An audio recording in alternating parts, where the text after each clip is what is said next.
दोस्तों plant water relation का यह लेक्चर नंबर 2 है और आज की इस लेक्चर के अंदर हम लोग पढ़ेंगे सॉयल वाटर। इसमें हम लोग देखेंगे कि सॉयल वाटर क्या है और कितने तरह का सॉयल वाटर होता है, यानी मिट्टी के अंदर पाया जाने वाला पानी कितने तरह का होता है, कौन सा पानी पौधे के लिए उपलब्ध हो पाता है और कौन सा पानी पौधे के लिए उपलब्ध नहीं हो पाता है। तो सारा डिटेल हम लोग इस वीडियो के माध्यम से देंगे और बहुत ही आसान तरह का आपको हम एक नोट प्रोवाइड करेंगे। तो चलिए देखते हैं सॉयल वाटर। दोस्तों मिट्टी के अंदर पाया जाने वाला जो पानी है वह मिट्टी का एक महत्वपूर्ण घटक है, यानी कि इम्पॉर्टेंट कॉन्स्टिट्यूएंट है। यही पानी जो है पौधे एब्जॉर्ब कर पाते हैं, यानी यही पानी एब्जॉर्ब करके पौधे अपने सारे क्रियाकलाप को संचालित करते हैं, जैसे रेस्पायरेशन से लेकर के फोटोसिंथेसिस या मिनरल एब्जॉर्प्शन। ये सारी क्रियाएं पौधे इसी पानी की वजह से कर पाते हैं जो पानी मिट्टी के अंदर पाया जाता है। अगर आप यह सोच रहे हैं कि बारिश के पानी को पौधे पत्तियों के माध्यम से भी एब्जॉर्ब कर लेते हैं, सोख लेते हैं, तो यह सही नहीं है, गलत है। कम पढ़े लिखे लोग या ना पढ़े लिखे लोग यह भी सोचते हैं कि पौधे पत्तियों से भी पानी को एब्जॉर्ब करते हैं जो पानी बारिश के द्वारा पत्तियों पर पड़ता है, तो ऐसा नहीं है। तो जो पानी है वो मिट्टी के अंदर एक महत्वपूर्ण घटक है जिसे पौधे एब्जॉर्ब करते हैं और अपनी सारी फिजियोलॉजी को पूरा करते हैं। तो दोस्तों अगर एग्जाम में क्वेश्चन पूछता है सॉयल वाटर के बारे में, तो सबसे पहले आप हेडिंग डाल देंगे सॉयल वाटर और इसमें लिख देंगे soil water is most important constituent of soil, यानी कि जो सॉयल वाटर है एक महत्वपूर्ण कॉन्स्टिट्यूएंट है, यानी कि एक महत्वपूर्ण घटक है मिट्टी का, यानी कि सॉयल का। Because it take part in water absorption, क्योंकि यही मिट्टी के अंदर पाया जाने वाला पानी ही पौधे के द्वारा एब्जॉर्ब किया जाता है। आगे लिख देंगे the plant absorb water from the soil. यह बात एकदम आप हमेशा याद रखें कि पानी जो पौधे एब्जॉर्ब करते हैं वो मिट्टी के अंदर का ही पानी एब्जॉर्ब करते हैं, यानी कि द प्लांट एब्जॉर्ब वाटर, पानी जो पौधे पानी एब्जॉर्ब करते हैं वो मिट्टी से ही एब्जॉर्ब करते हैं। There are various type of water associated with soil, यानी कि कई तरह के वाटर, कई तरह के पानी है जो मिट्टी के साथ जुड़े हुए हैं, यानी कि एसोसिएटेड विद सॉयल हैं, जिसमें 3 शब्द आप याद रखेंगे। एक है होलार्ड और दूसरा है ईचार्ड और तीसरा है क्रीसार्ड। होलार्ड, ईचार्ड, कीसार्ड। देखिए जो होलार्ड शब्द है, होलार्ड ऐसे वाटर है जो मिट्टी के अंदर उपलब्ध हैं, यानी कि मिट्टी के अंदर टोटल उपलब्ध वाटर, यानी सॉइल के अंदर टोटल उपलब्ध जो वाटर है उसे होलार्ड कहते हैं। लेकिन मिट्टी के अंदर जो पानी उपलब्ध है वो भी 2 तरह का होता है। कुछ तो पानी ऐसे हैं जो पौधे के लिए उपलब्ध हो पाते हैं, लेकिन कुछ पानी ऐसे हैं जो पौधे के लिए उपलब्ध नहीं हो पाते हैं। तो वह पानी जो पौधे के लिए उपलब्ध नहीं हो पाते हैं उसे क्या कहते हैं? ईचार्ड कहते हैं। और ऐसे पानी जो पौधे के लिए उपलब्ध हो पाते हैं उसे क्रीसार्ड कहते हैं। तो दोनों को मिलाकर, यानी वह पानी जो पौधे के लिए उपलब्ध नहीं हो पाए, यानी कि ईचार्ड, और वह पानी जो पौधों के लिए उपलब्ध हो सके, यानी कि क्रीसार्ड, इन दोनों को मिलाकर के क्या कहेंगे? होलार्ड। तो होलार्ड का मतलब क्या है? The total amount of water present in the soil, यानी कि मिट्टी के अंदर उपस्थित पूरा जो पानी की मात्रा है उसे होलार्ड कहेंगे। अब ईचार्ड क्या है? The water in the soil, यानी कि मिट्टी के अंदर का पानी that not available to plant, जो पौधे के लिए उपलब्ध नहीं है। इसके बाद क्रीसार्ड क्या है? The water in the soil that available to plant, यानी मिट्टी के अंदर का वह पानी जो पौधे के लिए उपलब्ध हो पाता है उसे क्रीसार्ड बोलते हैं। अब यह बात आप समझ गए होंगे कि ईचार्ड और क्रीसार्ड दोनों मिलकर के क्या होता है? होलार्ड। तो यहां तक आप समझ गए। अब आप हेडिंग डाल देंगे टाइप ऑफ सॉयल वाटर, यानी कि मिट्टी के अंदर पाया जाने वाला जो पानी है वह कितने प्रकार का होता है। तो सबसे पहले आप एक लाइन लिख देंगे there are 5 type of soil water present in the soil, यानी कि मिट्टी के अंदर उपलब्ध जो पानी है वह 5 तरह का होता है। तो जिसमें सबसे पहला देखिए क्या है?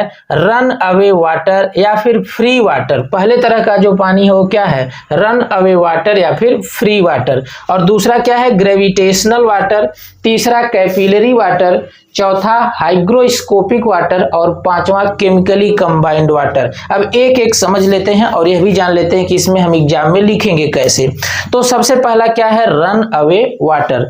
दोस्तों बारिश के पश्चात कुछ पानी ऐसा होता है है जो तेज धार के साथ मिट्टी की ढलान की तरफ बह जाता है और बह करके जाकर नदियों, नालों या फिर तालाबों या फिर इसके अलावा जो है समुद्र में जाकर के वो पानी रुक जाता है, यानी वह पानी पौधे के लिए उपलब्ध नहीं हो पाता है, तो इसे क्या कहते हैं? Run away water. अब इसमें लिखेंगे कैसे वो देख लीजिए। तो आफ्टर रेन यानी बारिश के बाद, सम वाटर कुछ पानी, ड्रेन अलोंग द स्लॉप यानी कि ढलान की तरफ चले जाते हैं, बह जाते हैं, ऑफ द अर्थ यानी जमीन के ढलान की तरफ बह जाते हैं, that is called run away water, जिसे आप क्या कहेंगे? Run away water. Run away का मतलब दूर चले जाना।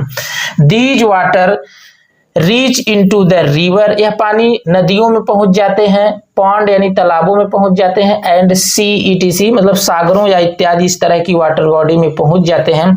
This is not absorb by plant, यानी कि यह पानी पौधे के द्वारा एब्जॉर्ब नहीं किया जा सकता है। तो एक तरह का पानी आपने देख लिया, कौन सा? Run away water. और दूसरा क्या है? Gravitational water. तो बारिश के पश्चात कुछ पानी ऐसा होता है जो जमीन के बहुत गहराई तक नीचे चला जाता है, जहां पौधे की जड़ें पहुंच ही नहीं पाती हैं। और इतना नीचे क्यों चला जाता है? तो ग्रेविटेशनल फोर्स की वजह से, यानी गुरुत्वाकर्षण बल जो है पृथ्वी के अंदर, उसकी वजह से पानी बहुत नीचे चला जाता है। और ग्रेविटेशनल फोर्स की वजह से यह पानी नीचे जाता है, इसलिए इसको क्या कहते हैं? Gravitational water. क्या कहते हैं? Gravitational water. और यह पानी पौधे के लिए उपलब्ध नहीं हो पाता है क्योंकि बहुत नीचे चला जाता है, और इतना नीचे चला जाता है कि वहां तक पौधे की जड़ें नहीं गई होती हैं। तो पहला तो आपने देखा कि रन अवे वाटर, और ये पौधे के लिए उपलब्ध नहीं थे, और दूसरा भी पौधे के लिए उपलब्ध नहीं होगा। इसमें क्या लिखेंगे? ग्रेविटेशनल वाटर में these water reach into the earth, यह पानी नीचे चला जाता है, अर्थ डीप यानी मिट्टी के बहुत गहराई तक चला जाता है, आफ्टर रेन फॉल यानी बारिश होने के बाद। ड्यू टू ग्रेविटेशनल फोर्स यानी कि गुरुत्वाकर्षण बल की वजह से यह बहुत नीचे चला जाता है, that is called gravitational water. इसे क्या कहेंगे? ग्रेविटेशनल वाटर कहेंगे। The plant can not absorb these water through the root, यानी कि यह पानी पौधे एब्जॉर्ब नहीं कर पाएंगे जड़ों के द्वारा, क्योंकि वहां तक पौधे की जड़ें नहीं गई होती हैं। तो दो वाटर हो गया, रन अवे वाटर और ग्रेविटेशनल वाटर, और दोनों वाटर पौधे के लिए उपलब्ध नहीं है। और तीसरा देखिए क्या है? Capillary water. मोस्ट इंपॉर्टेंट है, यही कैपिलरी वाटर ही होता है जो पौधे के लिए उपलब्ध हो पाता है। तो बारिश के पश्चात कुछ पानी की मात्रा ऐसी होती है जो मिट्टी के कणों के बीच में रुक जाती है। मिट्टी के कणों के बीच में जो कैपिलरी पाई जाती है, मतलब एक कैपिलरी का मतलब पतली पतली रेसे जैसी, मतलब बीच में जगह होती है मिट्टियों के बीच में, मिट्टी के कणों के बीच में, उसको कैपिलरी बोलते हैं। जैसे अगर आप पानी जमीन पर गिराएं तो मिट्टी क्या करती है? पानी को सोख लेती है। वो पानी सोख करके कहाँ जाता है? मिट्टी के अंदर जाता है। तो कैपिलरी के अंदर वो पानी जाकर के स्टोर रहता है और उसी पानी को पौधे लेते हैं। तो कुल मिलाकर समझिए कि बारिश के पश्चात पानी की कुछ मात्रा या सिंचाई के पश्चात पानी की कुछ मात्रा मिट्टी के कणों के बीच में जाकर के रुक जाती है, और यही पानी की मात्रा पौधे ले पाते हैं। तो इसको क्या कहते हैं? Capillary water. तो देखिए इसमें क्या लिखेंगे? The water which remain present in the intercellular space of soil particle, यानी कि कुछ पानी की मात्रा होती है जो सॉयल पार्टिकल के बीच जो इंटरसेलुलर स्पेस होता है, जैसे सॉयल पार्टिकल है यानी कि मिट्टी के कण हैं, तो इन कणों के बीच में जो ये आप जगह देख पा रहे हैं, इन जगह में जाकर के कुछ पानी स्टोर हो जाता है बारिश के पश्चात। तो इसे कैपिलरी वाटर कहते हैं। क्या कहते हैं? Capillary water is called capillary water.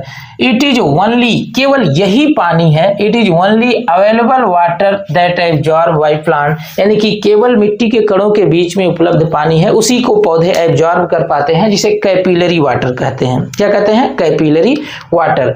अब देखिए चौथे तरह का जो पानी है, दो तो पौधे के लिए उपलब्ध नहीं हो पाया, तीसरा जो कैपिलरी वाटर है पौधे के लिए उपलब्ध है, और चौथा और पांचवा ये दोनों भी पौधे के लिए उपलब्ध नहीं रहेंगे। तो हाइग्रोस्कोपिक वाटर है चौथा। इसमें देखिए क्या है? The water which is present around the soil particle in the form of thin vapour layer is called hygroscopic water, यानी कि ऐसा पानी जो मिट्टी के कणों के बाहर, जैसे मिट्टी के कण हैं, जैसे मान लीजिए कि ये मिट्टी का कण है, तो इसके बाहर पतली फिल्म के रूप में, पतली परत के रूप में पानी जो है इससे जुड़ा रहेगा, इससे लगा रहेगा, तो इसको बोलेंगे हाइग्रोस्कोपिक वाटर। क्या बोलेंगे? Hygroscopic water. These water hold the soil with the help of adhesive force, यानी कि जो यह वाटर मिट्टी के पार्टिकल के चारों तरफ जुड़ा हुआ है, पकड़ा हुआ है, यह अधेसिव फोर्स की वजह से पकड़ा हुआ है। अधेसिव फोर्स या अधेसिव फोर्स और कोहेसिव फोर्स आप पढ़े होंगे इसके पहले। अधेसिव फोर्स का मतलब होता है असंजन बल और कोहेसिव फोर्स का मतलब होता है ससंजन बल।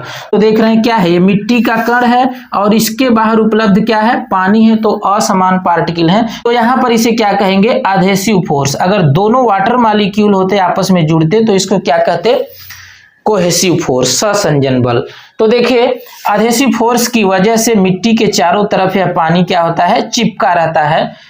It is also not available water and not absorb by plant. यह पानी भी पौधे के लिए उपलब्ध नहीं हो पाता है और ना ही इसे पौधे एब्जॉर्ब कर पाते हैं, यानी कि यह भी पानी पौधे के लिए उपलब्ध नहीं है। अब देखिए पांचवें तरह का वाटर, यानी कि पांचवें तरह का पानी क्या है? Chemically combined water. इसमें आप क्या लिखेंगे? देखिए the water that remain chemically combined या chemically bounded in the form of hydroxyl ion, यानी कि पानी की कुछ मात्रा केमिकल से बाइंड हो जाती है, केमिकल से जुड़ जाती है, जैसे कि हाइड्रोक्सिल आयन के रूप में, और या फिर मॉलिक्यूलर कंपाउंड, या फिर मॉलिक्यूलर कंपाउंड के रूप में, जैसे कि क्या है? हाइड्रेट्स है। हाइड्रेट्स मॉलिक्यूलर कंपाउंड के रूप में या फिर आयन के रूप में, तो हाइड्रोक्सिल आयन के रूप में केमिकली कंबाइंड होते हैं, तो इसे क्या कहते हैं? Chemically combined water. क्या कहेंगे? केमिकली कंबाइंड वाटर, या फिर इसको क्रिस्टलाइन वाटर भी कह सकते हैं। एक नाम इसका और है crystalline water. It is also non available water for the plant, यानी कि यह पानी भी पौधे के लिए उपलब्ध नहीं हो पाता है। तो दोस्तों आपने 5 तरह का पानी देखा। पहला क्या है? रन अवे वाटर, यानी बारिश के पश्चात जो पानी बह करके नदी नालों में चला जाता है उसे रन अवे वाटर, पौधे के लिए उपलब्ध नहीं हो पाता है। दूसरा है ग्रेविटेशनल वाटर, यानी कि ऐसा पानी जो ग्रेविटेशनल फोर्स की वजह से मिट्टी में ज्यादा गहराई तक चला जाता है, इसे ग्रेविटेशनल वाटर कहेंगे, यह भी पौधे के लिए उपलब्ध नहीं हो पाएगा।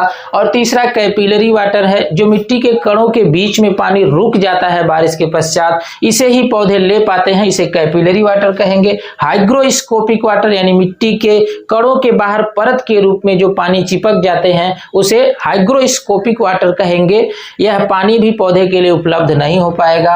और पांचवा जो है केमिकली कंबाइंड वाटर, कुछ पानी की मात्रा आयन के रूप में रह जाती है मिट्टी के बीच में और उसे भी पौधे नहीं ले पाते हैं, तो इसे केमिकली कंबाइंड वाटर कहेंगे। तो दोस्तों यह 5 तरह का सॉइल वाटर था। तो आप समझ गए होंगे कि वाटर क्या है और कितने तरह का होते हैं। बाकी मिलते हैं इसके नेक्स्ट लेक्चर में, तब तक के लिए जय हिंद।